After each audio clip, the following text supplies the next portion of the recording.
Olá a todas, todos, todes. Espero que os encontrem bem, com saúde e vacinados. Aqui no Brasil ainda estamos muito longe desse cenário, mas rogando por dias melhores.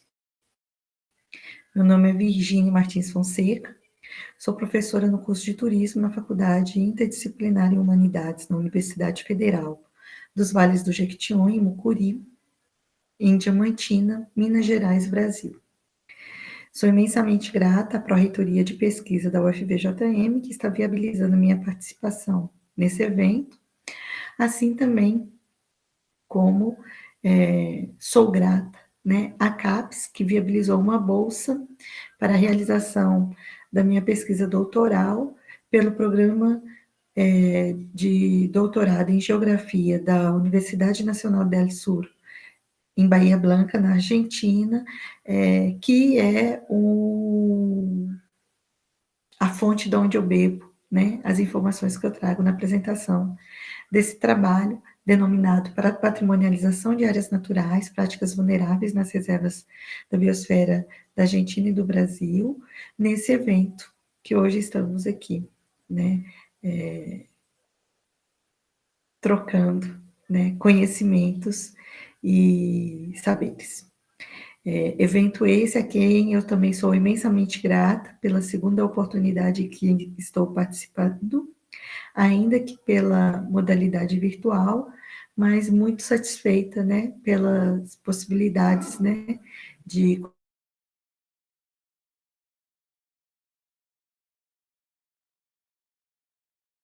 dadas nessa Convenção Internacional sobre o Meio Ambiente e Desenvolvimento, no qual, né, eu tenho um vínculo muito grande com as temáticas referentes abordadas tanto no Congresso Internacional de Áreas Protegidas, como também no Congresso Internacional de Educação Ambiental, eventos em que eu estou apresentando o trabalho. Pois bem, né, esse meu trabalho, ele surge, né, a partir da intenção de analisar os discursos globais de escala internacional e nacional, escala internacional nesse sentido, né, dos discursos que são apresentados no mundo de uma forma geral, e o nacional incluindo aí as realidades tanto da Argentina como do Brasil, considerando a perspectiva política institucional, como também as publicações técnico-científicas, em que, né, são estabelecidas relações em três temas que são pilares para as discussões relacionadas às áreas protegidas de meu interesse, que é a questão, né, do movimento do conservacionismo e do preservacionismo, que tem a ver com esse movimento que busca a preservação ambiental, né, da natureza desses territórios, as possibilidades de desenvolvimento do uso público, dentre eles o turismo, a educação e a interpretação ambiental, e os processos de gestão desses territórios por meio da governança. Para tanto, né, foi feita uma análise, um estudo de caso, mas apropriado, diretamente relacionado às práticas locais, né, da área protegida de Lanín, né, incluindo aí tanto o parque como a Reserva Nacional de Lanín, na Argentina, assim como uma breve análise da Reserva da Biosfera Andino-Norpatagônica, na Argentina e na Serra do Espinhaço. Nesse sentido, né, a minha tese, ela trata, né, essas temáticas em 4 capítulos, no qual hoje eu vou estar tratando com mais especificidade ao subcapítulo 2.1, né, que trata dos processos internacionais de patrimonialização em áreas naturais protegidas, pressupostos pertinentes versus práticas vulneráveis. Para tanto, considerando como pressupostos pertinentes, né, eu trago para a discussão a análise, né, de 3 óticas, né, de 3 marcos teóricos, O primeiro deles é a valorização turística, que tem a ver com essa questão do reconhecimento desse patrimônio a partir de interesses econômicos que estão diretamente relacionados à atividade turística, em que é a própria demanda turística que define essas localidades, né, como elegíveis e passíveis, né, diante do seu potencial turístico. A segunda temática, para o reconhecimento desse patrimônio natural, considerando o marco teórico da Ordem Ambiental Internacional, que vem como uma perspectiva de minimizar, né, alguns conflitos internacionais que alguns países, né, mais condensados, inclusive em alguns continentes, se mostram, e que ficam evidenciados por meio do apoio político institucional e econômico à Unesco, que é responsável pelo reconhecimento tanto desses patrimônios mundial como das próprias reservas da biosfera, e nesse sentido, né, eu faço uma análise de uma forma muito rápida, né, a partir dos apontamentos de Schiaffoni, de como que os continentes da Europa e América do Norte se destacam sobremaneira seguidos da Ásia e do Pacífico.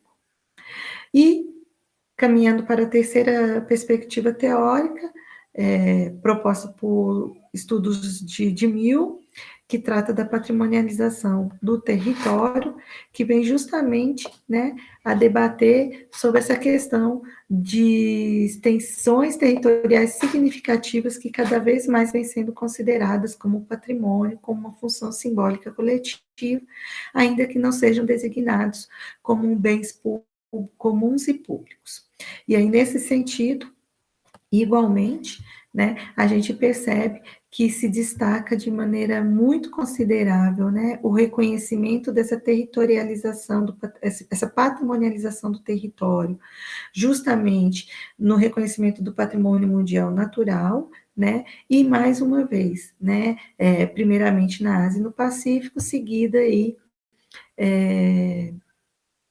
pela Europa e América do Norte. Pois bem, nesse sentido, o meu estudo, né, a minha pesquisa evidencia como que isso também é representativo, né, no reconhecimento das reservas da biosfera, onde, né, o maior quantitativo de RBs foi reconhecido na Europa e na América do Norte, ainda que seja na África, o continente que representa a maior diversidade de países que tem esse tipo de território reconhecido, e que seja justamente na América Latina e no Caribe, né, aonde essa área territorial é mais significativa no reconhecimento desses territórios.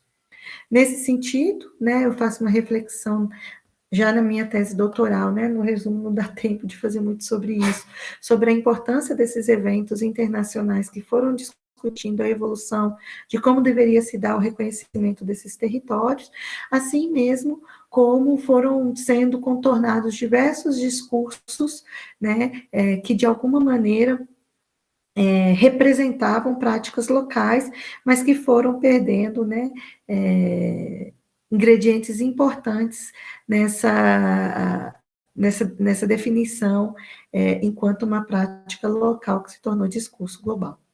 E aí, né, para apresentar de uma maneira muito sucinta, né, eu trago um exemplo tanto na reserva da biosfera norte-patagônica argentina como na Serra do Espinhaço, a partir de uma análise dos informes de revisão periódica que acontecem, que devem ser apresentados assim que a reserva da biosfera completa 10 anos, né? No caso da reserva brasileira, foi em 2015, e da norte-patagônica em 2017. E aí eu vou fazendo uma análise, né, de alguns aspectos em especial que são apresentados nesse documento técnico, que deve ser apresentado ao programa MAP, né, que referencia de como que anda esses processos de gestão desses territórios. Dentre eles, né, a própria informação de como ocorre, né, quais são as características desses territórios, mas também, né, foram selecionados outros nove temáticas que eu entendi que estão associadas, né, ao tripé em que eu mencionei inicialmente, quanto ao conservacionismo, o uso público e a governança, né? E aí são temáticas que são apresentadas nesse documento e que eu vou, né, fazendo um contraponto entre como isso ocorre tanto numa reserva da biosfera como na outra.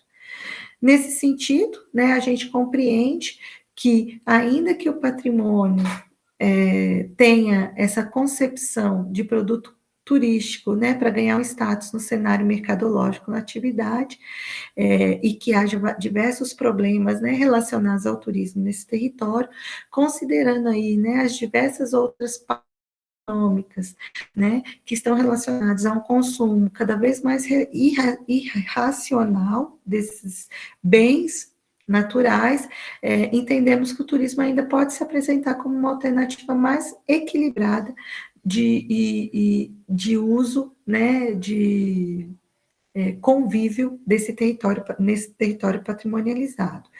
Ainda que seja justamente a partir do reconhecimento desses sítios patrimonializados como um produto turístico, né, a importância de dizer de fato que isso é um produto turístico, é que possa, quem sabe, promover esse posicionamento mercadológico, do qual o diferencial deve ser justamente a adoção de políticas integradoras e de apoio para que os povos indígenas e as comunidades locais efetivamente sejam os principais articuladores e investidores da atividade turística, o que, lamentavelmente, parece estar longe de acontecer, pelo menos nesses dois territórios em que eu analisei. No qual, né, eu referendo, inclusive, Milton Santos, que mencionava que o mundo pode ser visto desde outra ótica, que não seja a da fábula, né, a globalização pela fábula, quando se fala dos meios de informação e comunicação, e que ficaram evidenciados, né, com essa pandemia e as possibilidades de interconectividade entre tantas diversidades. E aí, né, para responder a primeira indagação da minha tese, que tem a ver com esse capítulo, né, de se de fato o reconhecimento de áreas protegidas envolve aspectos políticos institucionais a partir do processo de ativação patrimonial, eu chego à compreensão de que o reconhecimento dos territórios naturais como patrimônio internacional segue determinados critérios que estão contraditoriamente comprimidos em uma expressão, valorização. E aí é importante levar em consideração que existem dois sistemas de valores e de estilos de conservação que são totalmente diferentes. Enquanto um defende o respeito e a continuidade, né, que é o que nós vemos sempre muito bem manifestado por povos indígenas e comunidades locais, o outro defende a perspectiva da rentabilidade e da notoriedade, como nós também observamos por esse sistema altamente predatório do capitalismo. Ideias que são pré-concebidas, inclusive, pelo próprio Estado, segundo Shoah, 2001. E nesse sentido, eu apresento algumas referências que eu utilizei para a apresentação desse trabalho. Agradeço imensamente a atenção e peço desculpas por ter me estendido um pouco. Sim, fico à disposição para quaisquer esclarecimentos.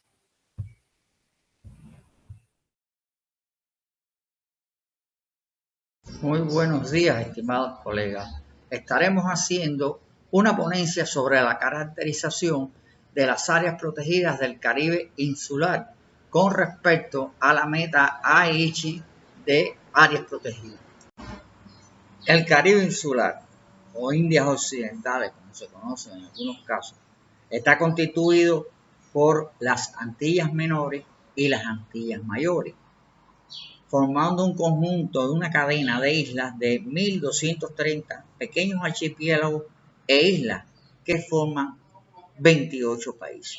Aquí no estamos contando las islas que se encuentran anexas a otros continentes, como en América del Norte, Central y América del Sur. Este Caribe insular está constituido por 14 países que son dependientes de un conjunto de otros países como tal, Estados Unidos, Francia, Países Bajos y el Reino Unido.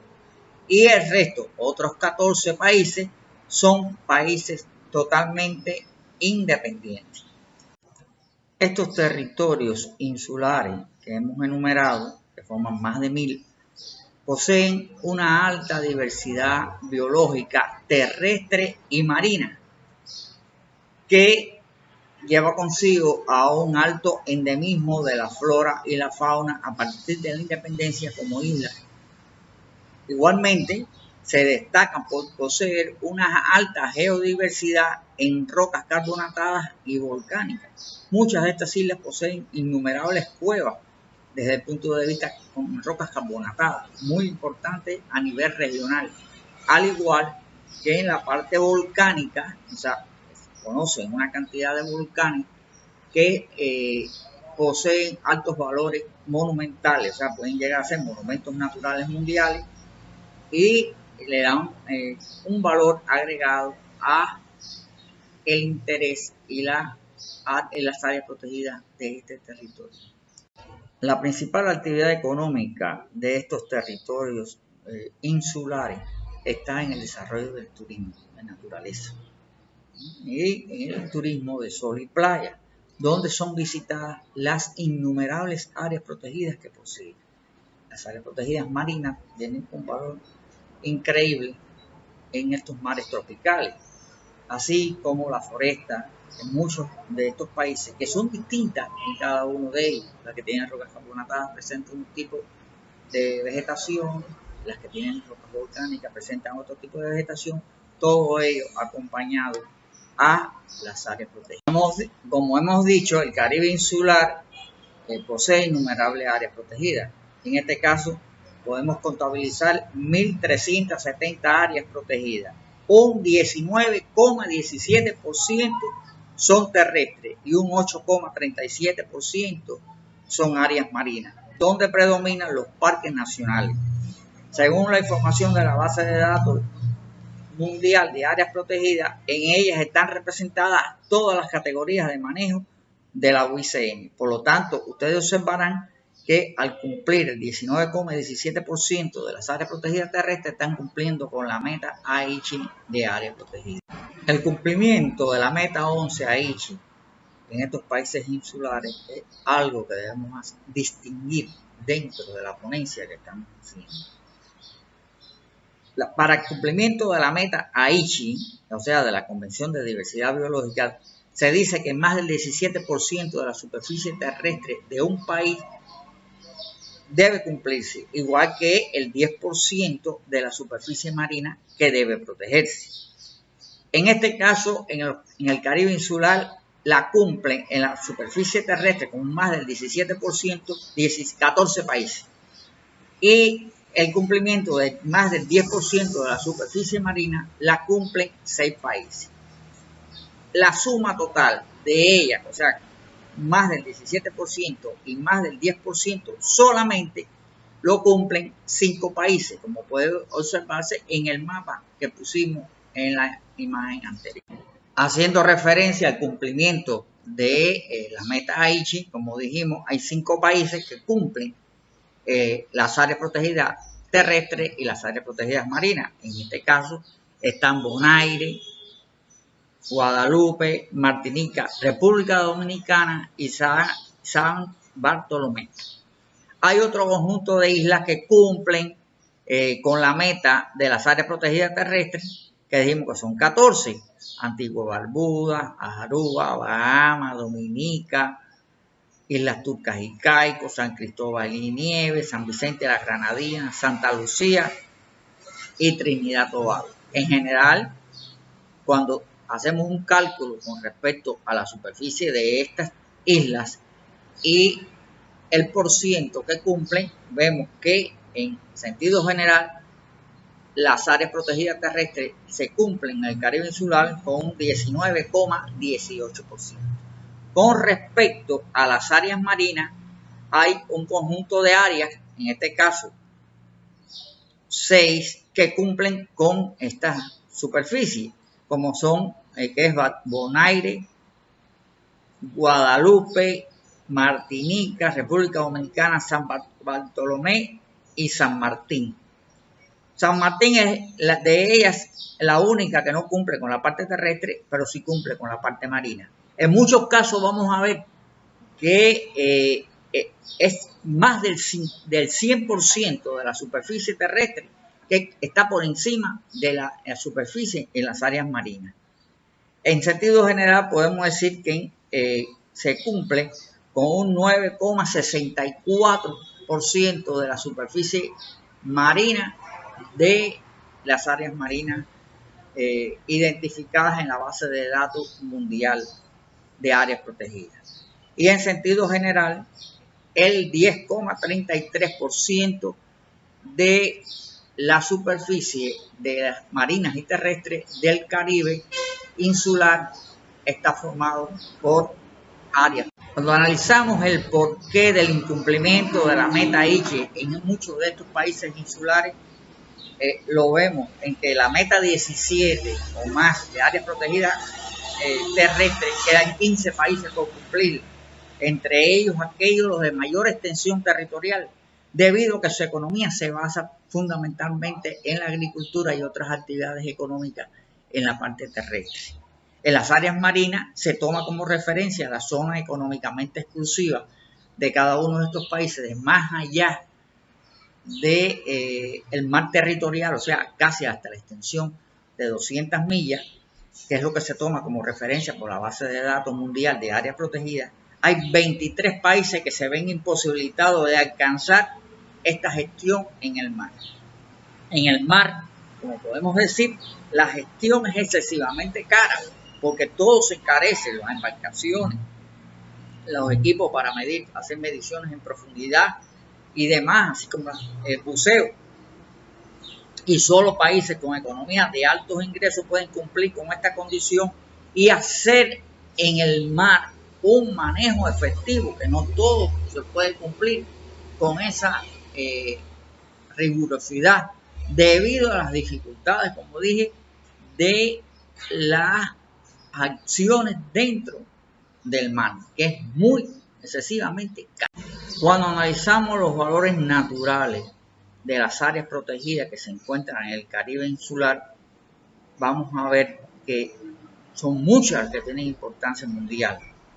Se reconocen como patrimonio mundial, como reservas de biosfera, como sitios Ramsar o humedales de importancia internacional, sitios IVA, o sea, de importancia internacional para las aves, y sitios SPO de la Convención de Cartagena. Como podemos ver en estas imágenes, hay unos valores muy bellos y de valor incalculable que se deben conservar y que son reconocidos internacionalmente. En esta tabla podemos observar estos valores de alta diversidad biológica que se conservan en el Caribe insular. Ahí podemos ver cómo hay 12 reservas de biosfera, hay 42 sitios Ramsar, hay 5 sitios de patrimonio mundial, hay 18 sitios que están aprobados por la Convención de Cartagena. En este caso, Cuba se destaca por poseer 6 reservas de biosfera, 6 sitios Ramsar, 2 sitios patrimonio mundial y un área de la Convención de Cartagena.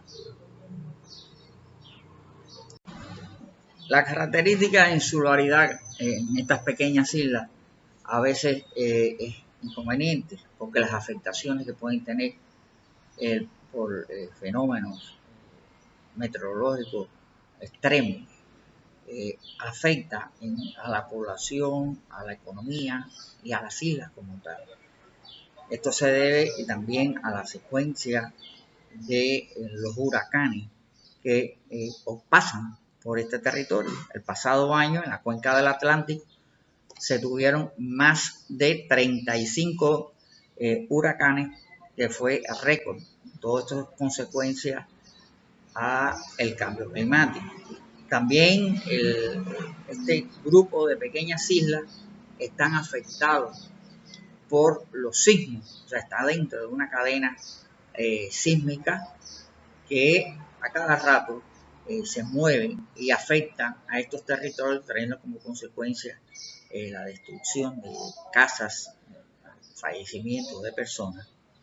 Y recientemente hemos visto las erupciones volcánicas en San Quintín y Nieves que han afectado a estos territorios, sin contar las afectaciones por la pandemia de la COVID en estos momentos, que afecta sustancialmente a la economía de estos países insulares a causa de la disminución del turismo, que es la parte fuerte y la base económica fundamental de estos países. La gestión de las áreas protegidas en estos países insulares se ve necesitada de buscar financiamiento para el desarrollo y protección de estas áreas como tal. Este Caribe insular que tiene toda esta serie de afectaciones, que su afectación por el turismo disminuye los ingresos, es necesario buscar a partir de la cooperación internacional y el apoyo de las ONG, entre otros donantes, si queremos salvaguardar la biodiversidad y la geodiversidad de las áreas protegidas terrestres y marinas de nuestro Caribe insular. Muchas gracias.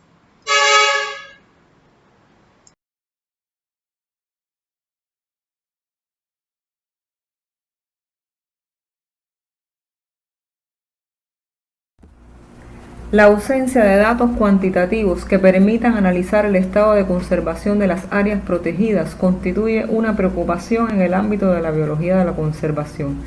Por esta razón han surgido varias herramientas para medir la efectividad de la gestión y el manejo de las mismas. Una de ellas son los métodos de evaluación de la integridad ecológica, mediante los cuales se puede estimar la capacidad de un sistema ecológico de soportar y mantener una comunidad de organismos similar a los hábitats naturales. Parris y colaboradores 2003 propusieron una metodología que consiste en la evaluación de una serie de componentes que incluyen la identificación de objetos de conservación. Estos pueden ser un número limitado de especies, comunidades naturales o sistemas ecológicos que representan la biodiversidad de un paisaje y reflejan las amenazas del ecosistema. Constituyen valores o recursos biológicos importantes del sitio y que en general justifican la creación de un área protegida en ese lugar. Para evaluar su estado de conservación se identifican una serie de atributos ecológicos clave e indicadores. Los indicadores deberán ser relativamente comunes en el área, identificables, cuantificables, sensibles a factores internos y no deben estar sujetos a manejo. Es decir, deben ser elementos de la estructura, composición y función que puedan variar en el tiempo en respuesta a agentes de cambio que afectan al ecosistema monitoreado. En Cuba se cuenta con un sistema nacional de áreas protegidas. Su función principal es la protección de la biodiversidad, así como el uso racional de los recursos naturales. Sin embargo, la valoración del impacto de las acciones de conservación sigue siendo uno de los retos más importantes en el manejo de las mismas. Como parte del proyecto Diversidad Biológica asociada a ecosistemas montañosos de la región occidente y centro de Cuba, se trabaja para determinar valores de integridad ecológica en áreas protegidas de nuestro país. Teniendo en cuenta lo anterior, el objetivo principal de este trabajo es evaluar la integridad ecológica del área protegida de recursos manejados Mil Cumbres. La misma se extiende por parte de los municipios La Palma de la provincia de Pinar del Río y Bahía Honda. En ella se localiza parte de dos de los más importantes macizos montañosos del occidente de Cuba, la Sierra de los Órganos y la Sierra del Rosario. En el área se definieron 5 objetos de conservación, 3 de flora y 2 de fauna. Su selección se basó en el valor que presentan como especies y comunidades distintivas de la región. Estos son los pinares naturales de Pinus Caribe de la Sierra de Cajalbana, el bosque semidecido de la base de Mogote en el elemento natural destacado Pan de Guajaibón, el ensamblaje de moluscos terrestres del elemento natural destacado Pan de Guajaibón, el bosque de galería en la reserva florística manejada San Marcos y la población de Anolis vermiculatus presente en la misma. El estudio de los objetos de conservación se realizó en la última semana del mes de octubre de 2019, excepto para el ensamblaje de moluscos terrestres que tuvo lugar en los meses de febrero, marzo y junio de 2019. Para cada objeto de conservación se analizaron 6 atributos ecológicos clave a partir de 27 indicadores identificados en el manual para evaluar la integridad ecológica en áreas protegidas de ecosistemas de montaña en Cuba. Para calificar el estado de conservación de los indicadores, se siguió la escala de valoración propuesta por Parrish y colaboradores 2003 y Granizo y colaboradores 2006. Se calificó desde 4 cuando se encuentra en un estado ecológicamente deseable hasta 1 cuando la restauración ecológica es prácticamente imposible. Los valores obtenidos para los indicadores fueron promediados para obtener la calificación general del objeto de conservación. Posteriormente, para estimar la integridad ecológica del área, se calculó el promedio de los valores correspondientes a cada uno de los objetos de conservación. A este valor obtenido se le asignó un número entre 1 y 5, teniendo en cuenta los rangos para estimar la integridad ecológica del área. El pinar natural de Pinus caribe estudiado presentó buena cobertura del estrato arbóreo, alta riqueza de especies nativas y una altura adecuada de los pinos en este estrato, así como una densidad de vigilita del pinar aceptable. Solo el indicador de clases de diámetro de Pinus fue bajo. Esto pudiera deberse a la tala ilícita en el área. En esta APRM, la base económica fundamental es la actividad forestal, lo que pudiera propiciar este tipo de acción. Sin embargo, según los indicadores de integridad ecológica, el pinar de la Sierra de Cajábana presenta un estado de conservación aceptable y necesita poca intervención humana para su mantenimiento. Por otra parte, en el bosque semideciduo de la base de Mogote, en el elemento natural destacado Pan de Guajaibón, la cobertura arbórea fue elevada, así como la abundancia de especies nativas con respecto a las exóticas. Sin embargo, la riqueza de especies nativas y el diámetro de los árboles fue bajo. Además, el número de especies exóticas es elevado. En el área se detectaron indicios de tala, la presencia de puercos jíbaros, trillos y áreas con cultivos de café abandonados. No obstante, según el valor promedio de los indicadores, el bosque presenta un estado de conservación aceptable y necesita poca intervención humana para su mantenimiento. En el caso del ensamblaje de moluscos terrestres del Pan de Guajaibón, la mayoría de los indicadores presentaron una valoración de regular o pobre en época de seca y lluvia, tales como la cantidad de individuos y la riqueza de especies. Según los valores de los indicadores, el ensamblaje de moluscos del Pan de Guajaibón se encuentra fuera del rango de variación aceptable y requiere intervención humana para su mantenimiento. El área estudiada presentó signos de antropización tales como basuras, indicios de haber sido utilizadas para acampar en varias ocasiones y como refugio militar. Lo anterior pudo haber incidido negativamente en la diversidad de los ensamblajes de moluscos terrestres. Además, las especies introducidas de fauna detectadas como ratones y cerdos pudieran aumentar la mortalidad de los moluscos en el área. En el bosque de galería de la Reserva Florística Manejada de San Marcos, la cobertura arbórea fue elevada, así como la riqueza de especies nativas y el porcentaje de cobertura total del bosque. Sin embargo, los indicadores riqueza de especies exóticas, abundancia de Syzygium jambus y clases de diámetro de árboles presentaron una calificación de regular. Esta zona, donde se embarca la reserva, fue muy explotada en el pasado antes de convertirse en un espacio protegido.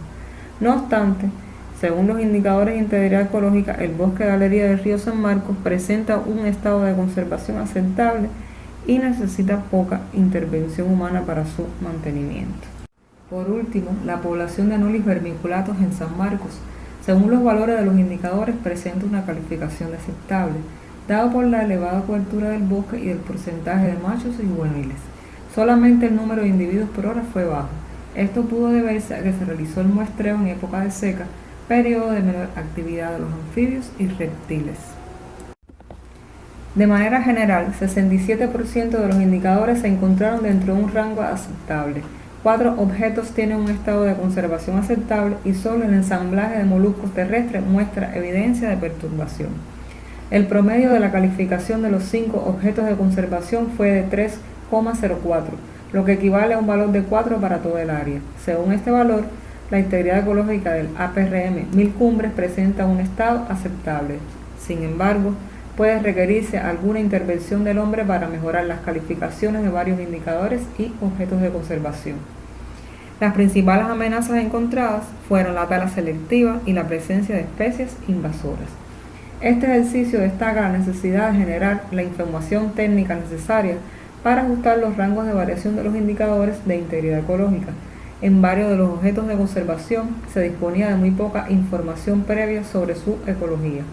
A medida que se obtenga más información sobre los objetos de conservación, más precisa será la medición de la integridad ecológica, así como la identificación y el combate de las amenazas. Se recomienda replicar este tipo de estudio en otras áreas protegidas de nuestro país. Muchas gracias.